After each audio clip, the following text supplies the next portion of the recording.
Hello जय हिंद साथियों। आज के अपने इस वीडियो में समझेंगे कि गंगा नदी का जो है मुख्य तंत्र कौन कौन से हैं, उनसे कौन कौन सी नदियां आके मिलती हैं और वो किस किस प्रदेश में हुए कितने कितने लंबाई तक ये नदियां बहती हैं और कौन कौन से मुख्य जो शहर हैं उसको कवर करती हैं। तो देखिएगा, जैसे सबसे पहले समझते हैं कि ये उत्तराखंड से निकलती है। कहाँ पे देखिएगा, जो मैप में देखेंगे तो यहाँ पे है उत्तराखंड, और उत्तराखंड से ही क्या होती है, गंगा जो नदी है वो मुख्य रूप में निकलती है और वहां से आके हुए बहती हुई कहाँ पे, जो बांग्लादेश है, बांग्लादेश की जो नीचे क्या है मोहाना है, वहां पे आकर क्या होती है, ये समाप्त होती है। जहां पर इसमें हम किसमें जानते हैं, ऐसे यहाँ पर क्या होते हैं कि जो पद्मा नदी है वही भी आके मिलती है और ये सुंदरबन के डेल्टा क्षेत्र में आके गिर जाती है।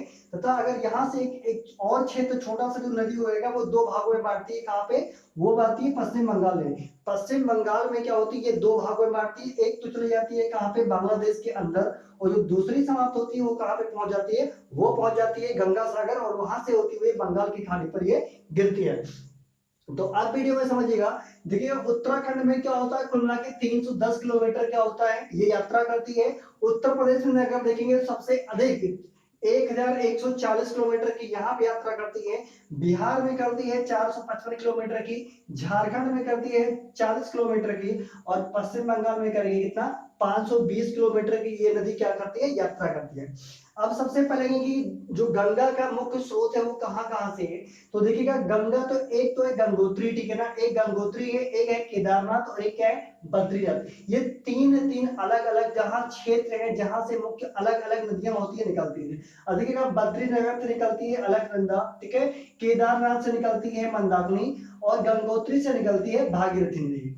जो आगे क्या होती है, डायरेक्ट गंगा में मिलती हैं, वो कौन कौन सी नदी है जो गंगा में मुख्य रूप में मिलती है और कहां से उसका जो नाम होगा वो परिवर्तित होता है। देखिएगा अलकनंदा में एक नदी आके मिलती है धौली गंगा, ये कहाँ पे मिलती है, ये मिलती है विष्णु प्रयाग पे। जहां पे धौली गंगा नदी कहाँ होती है, ये अलकनंदा में शामिल होती है या मिलती है, उसे क्या कहते हैं, विष्णु प्रयाग के नाम से जाना जाता है।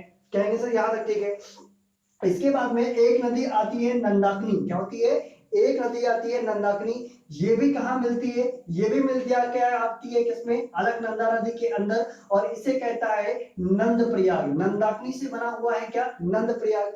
फिर आगे चल के एक नदी और मिलती है जिसे हम कहते हैं पिंडार गंगा, क्या कहते हैं, पिंडार गंगा कहते हैं, और ये जाके मिलती है कहाँ पे, कर्ण प्रयाग। जहां पे ये नदी मिलती है उसे उस जगह को हम क्या कहते हैं, प्रयाग। प्रयाग का मतलब यही होता है कि जहां पे दो नदियां क्या होती हैं, आपस में मिलती हैं, वहां पे क्या होता है, प्रयाग का निर्माण। तो ऐसे आपने देखा होगा कि प्रयागराज कहाँ पे है, इलाहाबाद या प्रयागराज के अंदर है, वहां पे क्या होती है, दो से या दो तीन नदियां होती हैं, आपस में मिलती हैं, और जहां से जिस नदी का जो वेग होता है वो सबसे अधिक होता है, उसी नदी में के नाम से आगे से जाना जाता है। इसी प्रकार से अगर यहाँ पे देखेंगे तो रुद्र प्रयाग के पे क्या होती है, मंदाकिनी नदी जो होती है वो रुद्र प्रयाग पे आके मिलती है, और यहाँ से आगे बढ़ती हुई जो अलकनंदा नदी है वो क्या होती है, देव प्रयाग पर भागीरथी के नाथ जो नदी है वो आके यहाँ पे मिलती है, और यहीं से मुख्य रूप में गंगा नदी की क्या होती है, शुरुआत होती है। मतलब अगर देखेंगे तो गंगा नदी का जो हम मुख्य रूप में नाम जानते हैं वो कहाँ से होती है, तो वो देव प्रयाग के जब आगे बढ़ती है तो इसका जो नाम होता है वो मुख्य रूप में क्या होता है, गंगा नदी होता है। क्योंकि ये दोनों अपने अपने की जो वेग है वो लगभग क्या होती है, समान होती है, जो आके गंगा नदी में मिलती हैं, और वहां पे इसे एक नया नाम दिया जाता है। तो यहां तक कहेंगे सर, ठीक है, चलिए। अब इसी तंत्र को हम क्या करते हैं, थोड़ा सा और आगे की तरफ बढ़ाते हैं। देखिएगा अगर गंगा नदी को देखेंगे तो ये मुख्य रूप में तीन भागों में बांटा गया है। वो तीन भाग कौन कौन से हैं यहाँ पर समझते हैं। तो पहला तो दिया गया है ऊपरी भाग, क्या हो जाएगा, गंगा का ऊपरी जो क्षेत्र हो जाएगा, एक क्षेत्र हो जाएगा मध्य क्षेत्र है, और एक क्षेत्र जो है आपके साथ में निचला क्षेत्र हो जाएगा। क्या हो जाएगा, एक क्षेत्र जो आपके साथ में है वो कौन सा है, वो है आपके साथ में निचला क्षेत्र। तो ये क्षेत्र कहाँ कहाँ तक मुख्य रूप से शामिल है, इसके बारे में बात करेंगे। अब देखिएगा सबसे पहले देखिएगा, गोमुख से लेकर हरिद्वार तक जो ये क्षेत्र रखा है 204 किलोमीटर का, ये कहाँ पे होता है, ये कहलाता है ऊपरी गंगा का क्षेत्र कहलाता है। कहां से, जो गोमुख से लेकर हरिद्वार तक होता है 204 किलोमीटर की दूरी होती है, इसे हम मुख्य रूप में किसके रूप में जानते हैं, गंगा के ऊपरी क्षेत्र के रूप में जानते हैं। गंगा का जो मध्य क्षेत्र होता है वो कहां से है, तो ये हरियाणा हरिद्वार से लेकर वाराणसी, जो कि लगभग 1082 किलोमीटर के रूप में ये शामिल होता है। कहेंगे सर यहाँ भी ठीक है। और इसके बाद में देखेंगे वाराणसी से लेकर कोलकाता तक, कहाँ पे, वाराणसी से लेकर कोलकाता तक, ये क्या होती है 1134 किलोमीटर की जो दूरी है वो गंगा के निम्न क्षेत्र अर्थात निचले क्षेत्र के रूप में जानी जाती है। कहेंगे सर यहाँ भी ठीक है। एक क्वेश्चन आपके पास जनरली प्रतियोगी परीक्षाओं में पूछे जाते हैं, वो कौन क्वेश्चन ध्यान रखना कि जो गंगा नदी, ठीक है ना, जो गंगा नदी होती है वो मैदानी भागों में कहां से प्रवेश करती है, तो ध्यान रखना गंगा नदी जो होता है मैदानी भागों में हमेशा हरिद्वार से प्रवेश करती है। कहां से, ये क्वेश्चन आप सभी के पास कई बार जो हो जाएगा पीसीएस वगैरह लेवल के जो एग्जाम होते हैं वहां पर पूछे जा सकते हैं या पूछे भी गए हैं कि गंगा जो नदी होती है वो मैदानी भागों में कहां पे प्रवेश करती है, तो ध्यान रखना हरिद्वार के अंदर इसे मैदानी रूप जो होगा वो मुख्य रूप में दिया जाता है। यहां तक भी ठीक है ना। इसके बाद में हम क्या करते हैं, आगे बढ़ते हैं, कहां पे देखिएगा ऋषिकेश, ऋषिकेश के बाद में पहुंचते हैं हरिद्वार, और हरिद्वार से आगे बढ़ते हैं कहां पे, उत्तर प्रदेश में बिजनौर नामक जो क्या है जिला है वहां पे बढ़ती है। इसके बाद में अगर देखेंगे तो नरोरा हो जाएगा। नरोरा में क्या होता है, गंगा का जो निम्न क्षेत्र होता है इसका मुख्य केंद्र माना गया है, बिजनौर को मध्य केंद्र का माना गया है, और हरिद्वार में इसका जो होगा ऊपरी केंद्र का जो मुख्य बिंदु है उसे नाम दिया गया है। यहां तक भी ठीक है। इसके बाद में क्या करेंगे, आगे की हम तरफ बढ़ते हैं फर्रुखाबाद में, कहां पे, फर्रुखाबाद में, और कन्नौज में एक और नदी आके इसमें मिलती है जिसे हम क्या कहते हैं रामगंगा के नाम से जानते हैं। रामगंगा नदी, गंगा नदी में मुख्य रूप में कहां पे मिलती है, तो ध्यान रखना उत्तर प्रदेश के कन्नौज में मिलती है।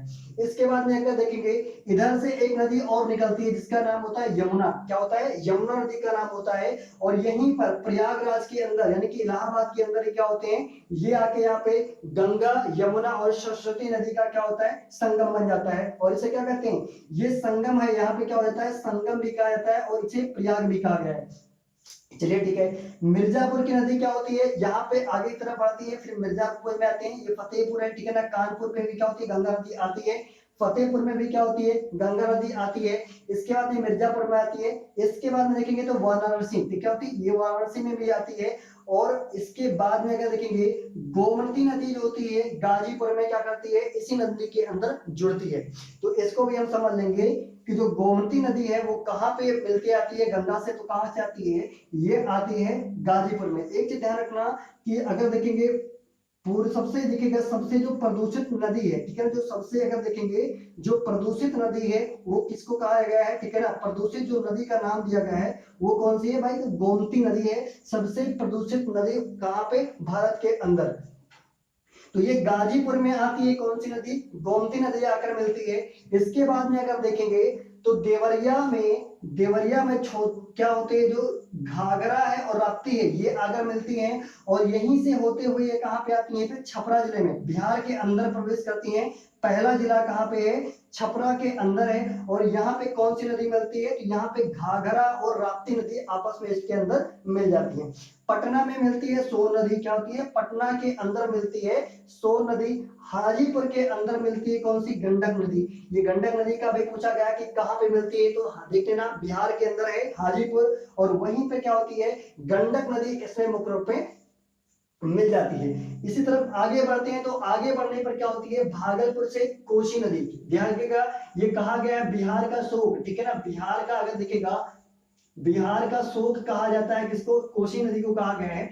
आगे बढ़ते हैं कहां से, भागलपुर से, फिर साहेब क्या आता है, साहेबगंज और पाकुड़ आता है। अभी साहेबगंज से लेकर पाकुड़ तक क्या होता है, ये पश्चिम बंगाल का क्षेत्र है। कहां से ये मुख्य रूप से कहां पे, माफ कीजिएगा, ये झारखंड का क्षेत्र है। कहां पे, झारखंड का क्षेत्र है। और इसके बाद में ये फरक्का में क्या होती है, ये मुख्य रूप में पश्चिम बंगाल का क्षेत्र है, जहां पर ये नदी मुख्य रूप में दो भागों में क्या होती है बढ़ जाती है। वो कौन कौन से भाग है, एक तो आपके साथ में यहाँ पे क्या होती है, ये नदी बह जाती है कहां पे, पहुंच जाती है बांग्लादेश के अंदर, जिसका जो नाम होता है वो परिवर्तित हो जाता है, इसे कहा गया है यहाँ पे पद्मा नदी का जो है नाम दिया गया है। एक यहाँ पर स्थान है चारखंडी, क्या है, चारखंडी, जहां से ब्रह्मपुत्र नदी, इस प्रकार से देखिएगा ब्रह्मपुत्र नदी मुख्य रूप में यहीं से चलती है, और इस तरह से होते हुए ये इस भाग से आते हुए कहां पे होती है, इसमें मिलती है। तो गंगा नदी में ब्रह्मपुत्र नदी किस स्थान पर मिलती है, आपको कई बार परीक्षाओं में पूछा जाएगा, तो कहां पे हो जाएगा, चारखंडी। इसके बाद में चांदपुर में है, ठीक है ना, चांदपुर में ये होता है, मेघना नदी में क्या होती है, मुख्य रूप में शामिल होती है। और मेघना नदी जाके कहाँ पे गिरती है, तो ये सुंदरवन डेल्टा में क्या होती है, निर्माण करती है। आपसे कई बार पूछा गया है कि विश्व का जो सबसे बड़ा जो डेल्टा है वो कौन सा है, सुंदरवन है। और यहीं पे क्या हो गएगा, मुख्य रूप से बब्बर शेर भी जाना जाते हैं तथा सुंदरवन क्या है, एक रिजर्व भी है, क्या है, टाइगर रिजर्व भी है। और इसे राष्ट्रीय उद्यान का जो दर्जा है वो भी मुख्य रूप में प्राप्त किया गया था। अगर देखेंगे जो फरक्का से नीचे भागेंगे, जहां पर दो भागों में नदियां बढ़ती है गंगा में, तो वहीं पर क्या होती है, कोलकाता के अंदर क्या होती है, हुगली नदी पे भी क्या होती है, इसमें मुख्य रूप में शामिल हो जाती है। और ये आगे चल के कहां पे बढ़ती है, ये पहुंच जाती है गंगा सागर। और गंगा सागर के नीचे वही क्या होती है, बंगाल की खाड़ी में मुख्य रूप में गिर जाती है। तो ये क्षेत्र है किसका, गंगा का, जो मुख्य रूप में अगर देखेंगे तो ये कहां कहां से निकलती है और कहां कहां से मुख्य रूप में जुड़ती है। तो उम्मीद करूंगा इस वीडियो के माध्यम आपने ये सोचा सीखा है कि गंगा नदी मुख्य रूप में कहां से निकलती है और कहां से दौड़ती हुई, ठीक है ना। देखिएगा उत्तराखंड से अगर इस प्रकार से जुड़ती हुई और यहाँ पे जाते हुए बंगाल की खाड़ी में क्या करती है, इधर से गिरती है तथा इधर से अगर देखेंगे तो एक प्रकार से यहाँ पे गंगा सागर में मुख्य रूप में जुड़ जाती है। तो ये छोटा सा मैप रहा है, मैप के माध्यम से हमने इस वीडियो में समझा है कि गंगा नदी की कौन कौन से क्या है, मुख्य रूप से सहायक नदियां हैं तथा ये किन किन राज्यों में कितने किलोमीटर दूरी की यात्रा करके मुख्य रूप में सहायक होती है। और सबसे जो मुख्य इसमें क्वेश्चन ये पूछा गया है कि सबसे पहले देखिएगा मैदानी भागों में मुख्य रूप में कहां पे प्रवेश करती हैं, तो ये हरिद्वार में करेंगे। इसके तीन क्षेत्र कौन कौन से हैं, तो एक कौन सा है, पहला क्षेत्र देखेगा तो गोमुख से हरिद्वार के बीच में है, एक है हरिद्वार से लेकर वाराणसी के बीच में, और एक है वाराणसी लेकर कोलकाता। ये तीन क्षेत्र है, ये भी आपके पास में क्या हो जाएंगे, प्रतियोगी परीक्षाओं में कोई भी अगर पुस्तक पढ़ेंगे तो आपको यहाँ पे देखने को मिलेंगे। तो उम्मीद करूंगा ये वीडियो आपको अच्छी लगी होगी। तो मिलते हैं जल्दी को वीडियो के साथ, तब तक सभी को अपना ध्यान रखिएगा। जय हिंद, जय भारत।